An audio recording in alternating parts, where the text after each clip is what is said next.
So, hello mga ka-farmers! Ang topic natin ngayon ay kung gusto nyo pong mabilis na lumaki ang inyong mga baboy, dapat maglagay kayo ng pig drinker.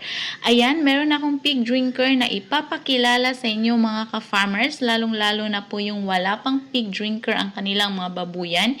Ito pong pig drinker na ito ay hindi nyo na po kailangang magbakbak pa sa inyong mga dingding. Dahil ayan mga ka-farmers, meron na po siyang kasamang elbow. Yan, makikita nyo, tulad ng ginagawa namin, merong source, then blue pipe, at meron na kaming pig drinker.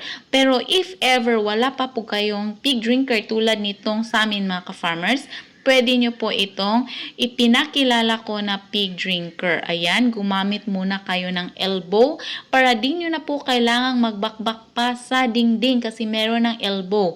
At ilalagay nyo na lang po yung nipple drinker mismo mga ka-farmers. Ayan po, makikita nyo po. So, yan po, pwede nyong i-screw dyan sa dingding lang directly. Ang gagawin nyo lang po ay maglagay kayo ng source tulad nitong blue container at merong blue pipe. At yan na po, ang tatakbo dyan ay blue pipe na patungo dyan sa ating elbow ng nipple drinker. Ito mga ka-farmers, hindi kayo takot kalawangin to dahil stainless po yan mga ka-farmers. Meaning, hindi po yan kinakalawang. At ayan, makikita nyo po, meron siyang lagayan ng screw. Kaya ganyan po kadali natin itong i-install mga ka-farmers. Hindi po kayo magtatagal sa pag-install nito dahil madaling-madali na po.